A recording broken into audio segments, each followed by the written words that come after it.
പാത്രമറിഞ്ഞ് ഫിഷ ഇടണമെന്ന് എൻ്റെ അമ്മ എന്നെ പഠിപ്പിച്ചിട്ടുണ്ട്. പലപ്പോഴും ഞാൻ പാത്രം അറിയാതെ ഫിഷ ഇടാറ്. ഇവിടെ പലരും പാത്രമറിയാതെയാണ് ഫിഷ ഇടുന്നത്. എവിടെയെങ്കിലും ഒരാൾ ചത്താൽ, ഒരാൾക്ക് അപകടം പറ്റിയാൽ, ഒരാൾ ആത്മഹത്യ ചെയ്താൽ ക്യാമറ കൂട്ടങ്ങൾ വെട്ടുകിളികളെ പോലെ അവിടെ ചെന്ന് കൂടും. അപ്പോൾ അവിടെ നിന്ന് ചിലത് പ്രഖ്യാപിക്കും, ഞാനത് ചെയ്യും, ഞാനിത് ചെയ്യുമെന്നൊക്കെ. മിക്കവാറും അവിടെ തീരും ആരംഭ ശൂരത്വം എന്ന് പറയാം. വെള്ളപ്പൊക്ക കാലത്ത് ഞാനൊരു ദിവസം പത്രം നോക്കിയപ്പോൾ ഒരു ഫോട്ടോയും ഒരു കുറിപ്പും കണ്ടേ. മുഖ്യമന്ത്രി പിണറായി വിജയന് എനിക്ക് പരിചയമുള്ള ഒരു സുഹൃത്ത് 10 ലക്ഷം രൂപ ദുരിതാശ്വാസ നിധിയിലേക്ക് കൊടുക്കുന്നതാണ് ഫോട്ടോ. താഴെ കുറിപ്പിൽ അത് എഴുതിയിട്ടുണ്ട്, അദ്ദേഹത്തിൻ്റെ പേരൊക്കെ വെച്ചിട്ട്. ശരിക്കും പറഞ്ഞാൽ ഞാൻ ഞെട്ടിപ്പോയി എന്ന് വേണമെങ്കിൽ പറയാം. അതിശയം തോന്നി എനിക്ക്. കാരണം ഇയാൾക്ക് 10 ലക്ഷം രൂപ ദുരിതാശ്വാസ നിധിയിലേക്ക് കൊടുക്കാനുള്ള ലെവലിലൊക്കെ ആയോ എന്ന് ഞാൻ സംശയിച്ചു. കുറച്ച് നാളുകൾക്ക് ശേഷം ഞങ്ങൾ രണ്ടുപേരുടെയും സുഹൃത്തായ ഒരാളെ കണ്ടപ്പോൾ ഞാൻ ഈ കാര്യം അദ്ദേഹത്തോട് ചോദിച്ചു. ഇങ്ങനെ മറ്റേ ആൾ 10 ലക്ഷം രൂപ കൊടുത്ത് മുഖ്യമന്ത്രിക്ക് ഇതിനൊക്കെ ഉള്ള പൈസ ഉണ്ടോ എന്ന് ചോദിച്ചു. അപ്പോൾ എന്നോട് ആ മനുഷ്യൻ പറഞ്ഞത്, എടാ അവൻ CM-നെയും പറ്റിച്ചതാണ്. ചെക്കല്ലേ കൊടുത്തുള്ളൂ, അതിൽ കാശ് വേണ്ടല്ലോ. 7 നിലയിൽ ചെക്ക് പൊട്ടി. പല ആവർത്തി പലതരത്തിൽ മുഖ്യമന്ത്രിയുടെ ഓഫീസിൽ നിന്നും ചെക്ക് മടങ്ങിയ കാര്യം വിളിച്ചു പറഞ്ഞു. ഒന്നും സംഭവിച്ചില്ല, മീഡിയ അറ്റൻഷന് വേണ്ടി ചെയ്തതാണ്. വെറുതെ മുഖ്യമന്ത്രിയുടെ മുമ്പ് വന്നൊരു ഫോട്ടോ എടുക്കാം 10 ലക്ഷം രൂപ കൊടുത്തിട്ട്. പിണറായി പോലും ഇപ്പോഴും അറിഞ്ഞിരിക്കില്ല. അങ്ങനെയുള്ള നാടാണ് ഇവിടെ. ഇവിടെ പറയുന്നത് അതൊന്നുമല്ല. ഒരു മിമിക്രി കലാകാരൻ കൊല്ലം സുധി കാർ അപകടത്തിൽ മരിക്കുന്നു. നല്ല പയ്യനായിരുന്നു. സുധിയുടെ ഭാര്യയും, അവർ 2ാം ഘട്ടമാണ് രണ്ടുപേരുടെയും. സുധിയുടെയും 2ാം ഘട്ടമാണ്. ഈ രണ്ടാമത് കല്യാണം കഴിച്ച പെണ്ണുമ്പിള്ളയുടെ കല്യാണം 2ാമത്താണ്. 2 കുട്ടികളും അനാഥരായെന്ന് വാർത്ത വന്നു. സുധിയുടെ ആദ്യ ഭാര്യയിലുള്ള മോനും ഇപ്പോൾ ഉള്ള ലൈവ് ഭാര്യയുടെ ഒരു കൊച്ചു ആൺകുട്ടി. 24 ചെയ്യേണ്ടെന്നായി ചാടി ഇറങ്ങുന്നു. ഇവർ അനാഥരാകില്ല, ഞങ്ങൾ വീട് വെച്ച് നൽകും. സുധിയുടെ ഭാര്യയ്ക്ക് 24 പണിയും കൊടുക്കും. നിങ്ങൾ വീട് വയ്ക്കണ്ട, ഞാൻ കൊടുക്കും എന്ന് പറഞ്ഞ് സുരാജ് വെഞ്ഞാറമൂട് പിന്നാലെ വരുന്നു. അങ്ങനെ ദുരിതാശ്വാസ പ്രവാഹമായിരുന്നു. ഒരു പള്ളിയിലച്ഛൻ വീട് വയ്ക്കാനുള്ള സ്ഥലം സൗജന്യമായി നൽകി, 8-10 സെൻറ്റ്. ഒരു കെട്ടിട നിർമ്മാതാവ് മനോഹരമായൊരു വീട് വെച്ച് നൽകി. അപ്പോഴാണ് മറുനാട സാജൻ ചാടി ഇറങ്ങുന്നത്. ഈ വീടിൻ്റെ ചുറ്റുമതിൽ ഞാൻ കെട്ടിക്കൊടുക്കാമെന്ന് പറഞ്ഞ് അദ്ദേഹം 1.5 ലക്ഷമോ 2 ലക്ഷത്തിനകത്തെന്തോ വെച്ച് മതിൽ കെട്ടിക്കൊടുക്കുന്നു. അങ്ങനെ സഹായഹസ്തങ്ങൾ മത്സരിക്കുമ്പോൾ സുധിയുടെ ഭാര്യ അങ്ങോട്ട് ഇറങ്ങുകയാണ്. ആൽബത്തിൽ അഭിനയിക്കൽ, ടെലിഫിലിമിൽ അഭിനയിക്കൽ, സിനിമയിൽ അഭിനയിക്കൽ, ഗൾഫ് യാത്ര, അഭിമുഖങ്ങൾ. മഞ്ജു ഭാര്യയുടെ രൂപസാദൃശ്യമുള്ള ആളാണ് ഞാൻ.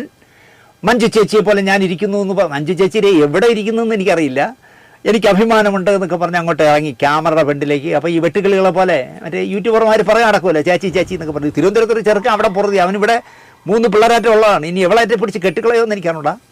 ആ രേണുസുതി എന്ത് പറയുന്നു, നിങ്ങൾ ഇന്നിട്ടിരിക്കുന്ന മേക്കപ്പ് എന്താണ്, നിങ്ങളുടെ തലയിൽ വിഗാണോ, ഈ ഡ്രസ്സ് എവിടെ നിന്ന് എടുത്തു, മനോഹരമായി ഇരിക്കുന്നല്ലോ, മഞ്ജു വാര്യരെ പോലെ ഉണ്ടല്ലോ എന്നൊക്കെ ഈ ചെറുക്കൻ ചോദിക്കുന്നുണ്ട്. അപ്പോൾ ഇത്രയും ആയപ്പോഴേക്കും ഇവരൊരു 1-1.5 ആളായി എന്ന് അവർക്ക് തോന്നി. അപ്പോൾ അതാ വരുന്നു അതുവരെ പിക്ചറിലില്ലാത്ത ഒരു തന്ത. ഇവരുടെ തന്ത എന്നാണ് പറയുന്നത്. പുറകെ ചേച്ചിയും ചേച്ചിയുടെ കെട്ടിയവനും കുറേ കുട്ടികളും. ആദ്യ ഭാര്യയിലെ സുധിയുടെ മോൻ ജീവനും കൊണ്ട് ഓടി സുധിയുടെ അമ്മയ്ക്കൊപ്പം ജീവിക്കുന്നു. അവനെ ആനിമേഷനൊക്കെ 24 ഫ്ലവേഴ്സ് ചാനൽ പഠിപ്പിക്കുകയാണ്. ഉറപ്പായിട്ടും ആ കുട്ടിക്ക് 24-ൽ ഒരു ജോലി കൊടുക്കും, അവൻ ആനിമേഷനിൽ ശ്രദ്ധേയനാകട്ടെ. യൂട്യൂബർമാർ സ്ഥിരം പൊറുതി സുധിയുടെ ഭാര്യയോടൊപ്പം അവിടെ വീട്ടിൽ തമ്പടിച്ച് കിടക്കണമെന്നേ. എവിടെ പോയാലും ഒരു 25 യൂട്യൂബർമാർ പിന്നാലെ. കൊച്ചിയിലെ ഒരു പുളുന്താൻ ചെറുക്കൻ ഇവരുടെ നായകനായി ഒരു ആൽബത്തിൽ അഭിനയിച്ചു. ഈ തിയേറ്ററിൽ പറ്റി കിടക്കുന്ന 2-3 ഇല്ല അലവലാദികൾ, അതിലൊരുത്തൈ ഇവളെ നായകനായിട്ട് അഭിനയിച്ചു. ആലോചിച്ച് നോക്കിയാൽ ഈ പെണ്ണിൻ്റെ ഒരു ഗതികേട്. ചിത്രീകരണത്തിനിടയിൽ അവൻ ഈ പെണ്ണുമ്പിള്ളയ്ക്ക് ഒരു ഉമ്മം കൊടുത്തു. ഇടി ഇവളൊരു അടി കൊടുക്കുന്നു. ഷൂട്ടിംഗ് ക്രൂവിൽ പലരും വന്നത് ഇങ്ങനെ മുഖത്തേക്ക് കുത്തിപ്പിടിച്ച് മതിൽ കൊണ്ട് ചേർത്ത് നിർത്തി ചേർക്കുക. അപ്പോൾ ജഗതി ആക്കുമ്പോൾ ആയിക്കൊണ്ടിരിക്കുന്നു ഇടി. അപ്പോൾ ഇടി മാറ്റുണ്ട്. എന്നാലും അവൻ വിചാരിച്ച് എവക്കിട്ടൊരു ഉമ്മം കൊടുക്കാൻ പറ്റിയല്ലോ. സ്ഥലം സൗജന്യമായി കൊടുത്ത പള്ളിയിലച്ഛൻ ഇതിനിടയിൽ ഒരു വാചകം അടിച്ചു. ഈ സ്ഥലം ഞാൻ കൊടുത്തത് സുധീയുടെ കൊല്ലം സുധിയുടെ 2 മക്കൾക്ക് നൽകിയതാണ് എന്ന് അദ്ദേഹം അടിച്ചു. തൻ്റെ സ്ഥലം ആർക്ക് വേണോടോ എന്നായി പള്ളിയിൽ അച്ഛനോട് ഈ പെണ്ണുപിള്ള. അപ്പോൾ അതാ വരുന്നു വീട് വെച്ച് നൽകിയ ആൾ. ചോർന്നൊലിക്കുന്ന വീട് വെച്ച് തന്ന് ഞങ്ങളെ പറ്റിച്ചു അല്ലടാ നീ എന്ന് അയാളോട്. അപ്പം പിന്നെ മതിൽ കെട്ടിക്കൊടുത്ത മറുനാട ഷാജനെ വെറുതെ വിടുന്നത് ശരിയല്ലല്ലോ. അവനാര് മറുനാട ഷാജൻ കടുവയെ കിടുവ പിടിച്ചെന്ന് പറഞ്ഞ പോലെ മറുനാട ഷാജനെ പറ്റി ചോദിക്കുകയാണ്. അവനാര്? ഒരു യൂട്യൂബർ. എന്നെ വരട്ടാൻ അവനാര്? അവൻ പിണറായിക്ക് വരട്ടിയാൽ മതി. എന്നെ വരട്ടിയാൽ അവൻ വേറെ പറയും. അവൻ ഒരു യൂട്യൂബർ എന്ന് പറഞ്ഞ് നടക്കണം. അവര് എന്നെ വരട്ടാൻ എന്നൊക്കെ പറഞ്ഞു. കുറേ തെറി ഈ പെണ്ണുമ്പിള്ള. പിറകെ അതിൻ്റെ തന്ത ഷാജൻ ബേസ്മെൻറ്റ് കരിങ്കല്ല് കൊണ്ട് കെട്ടാതെ സിമെൻറ്റ് കെട്ടോട്ട് മതിൽ കെട്ടിക്കളഞ്ഞു എന്ന് പറഞ്ഞ്. അതായത് ആലോചിച്ച് നോക്കൂ, 2 ലക്ഷം രൂപ മുടക്കി ഒരു മതിൽ കെട്ടിക്കൊടുത്ത മനുഷ്യനെ വിളിക്കുന്ന തെറി കേൾക്കണം നിങ്ങൾ. ഇങ്ങനെ എന്താ പറയുക, തെറിയോട് തെറി സഹായിച്ചവരെ മുഴുവൻ വിളിക്കുകയാണ്. ഇതിനിടയിൽ ആക്സിഡൻറ്റ് ക്ലെയിം കിട്ടും. ഈ സുധി മരിച്ചതിൻ്റെ ആക്സിഡൻറ്റ് ക്ലെയിം കിട്ടും. ആ ക്ലെയിം 4 ആയിട്ട് ഭാഗിക്കണം എന്നാണ് പറയുന്നത്. സുധിയുടെ അമ്മയ്ക്ക്, സുധിയുടെ ആദ്യ ഭാര്യയിലെ മകന്, ഈ 2ാം ഭാര്യയ്ക്ക്, 2ാം ഭാര്യയിലുള്ള കുട്ടിക്ക്, 4 പേർക്കാണ് വീതിക്കേണ്ടത്. പക്ഷേ അതൊന്നും കൊടുക്കാൻ കഴിയില്ല എന്നൊക്കെയാണ് ഈ പെണ്ണുപിള്ള പറയണത്.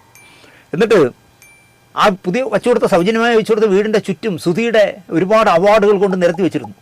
ഇതിനെല്ലാം കൂടെ വാരി പുല്ല് സ്ഥലം മെനക്കെടുത്താൻ വെച്ചേക്കണമെന്ന് പറഞ്ഞൊരു ചാക്കി കെട്ടി കട്ടിലിൻ്റെ അടിയിലിട്ടിരിക്കുക. എന്നിട്ട് എവക്ക് കിട്ടിയ 2-3 ഉണക്ക ഷീൽഡെടുത്ത് അവിടെയൊക്കെ വെച്ചേക്കുന്നു. ഇത് ഈ യൂട്യൂബർമാരിൽ ആരോ ഒരാൾ ചോദിച്ചാൽ പറയല്ലേ, എനിക്ക് സുധിയോടുള്ള ബഹുമാനം കൊണ്ടല്ലേ ഞാൻ ജാക്കിൽ കെട്ടി കട്ടിലിൻ്റെ അടി ഇട്ടേക്കണത്. പലപ്പോഴും നമുക്ക് തോന്നും ഈ കുട്ടി നോർമലല്ലേ എന്ന് പലപ്പോഴും നമുക്ക് തോന്നും. അങ്ങനെയൊക്കെയാണ് ആ കുട്ടി സംസാരിക്കുന്നത്. അയ്യോ, അറഞ്ചം പുറഞ്ചം തെറി പറയുകയാണ് നാട്ടുകാരൻ മുഴുവൻ. എൻ്റെ വീട്ടിൽ എൻ്റെ ചേച്ചിയും കെട്ടിയൊന്നും അല്ലാതെ നീയാണോടാ താമസിക്കാൻ എന്നാണ് ഒരു യൂട്യൂബറോട് ചോദിക്കുന്നത്.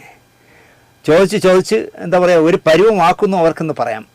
ഇനി നിങ്ങൾക്ക് ആക്കെങ്കിലും ഈ ചെറുക്കനെ വളർത്തണമെങ്കിൽ ഇതിനെ എടുത്തോന്നാണ് പറഞ്ഞത്. ഏത് സുധി 2ാമത് കല്യാണം കഴിച്ച് എവക്ക് ഉണ്ടായ കുട്ടിയില്ലേ, അതിനെയും വേണമെങ്കിൽ ആക്കെങ്കിലും കൊടുക്കാമെന്നാണ് പറഞ്ഞത്. ചിലപ്പോൾ ഇവള് പോയി ഒരു മഞ്ജുവാരരായി കഴിയുമ്പോൾ ഈ കൊച്ചിനെ കൊന്നുകളയുമെന്നാണ് ഞാൻ ആലോചിക്കുന്നത്. പട്ടിണിക്കിട്ടൊക്കെ വേണമെങ്കിൽ കൊന്നുകളയും.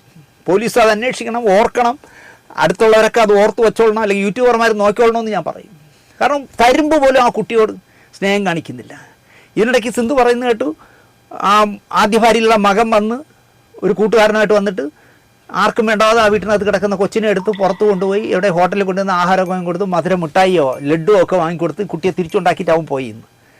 അയ്യോ, ഈ കൊച്ചുകുട്ടിയുടെ കാര്യം വളരെ ശ്രദ്ധിക്കണം.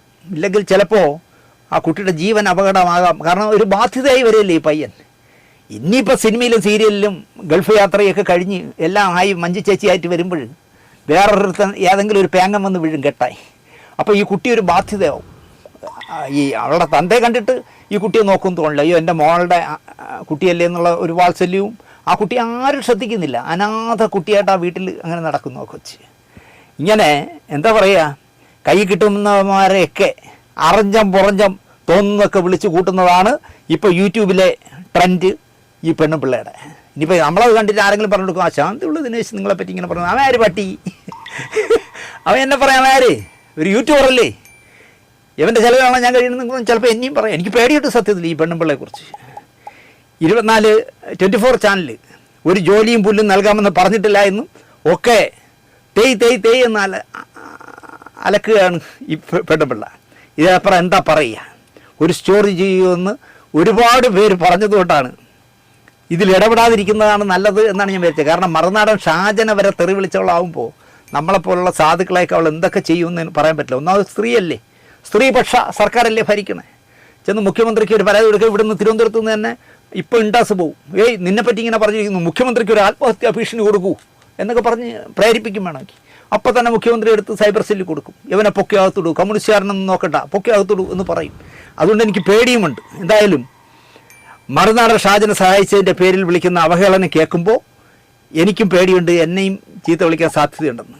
ഇതിലപ്പുറം എന്ത് പറയാനല്ലേ. ഇതൊക്കെയാണ് കഴിഞ്ഞ ആഴ്ച മലയാള സിനിമാ രംഗത്ത് നടന്നത് എന്ന് മാത്രം പറഞ്ഞുകൊണ്ട് സിനിമ വാരഫലം നിങ്ങൾക്ക് ഇഷ്ടപ്പെട്ടിരിക്കുമെന്ന് ഞാൻ വിശ്വസിക്കുന്നു. അമ്മയുടെ ഇലക്ഷനുമായി ബന്ധപ്പെട്ട ബാക്കി കാര്യങ്ങൾ നാമനിർദ്ദേശ പത്രിക പിൻവലിക്കേണ്ട ദിവസം ആകുന്നേ ഉള്ളൂ.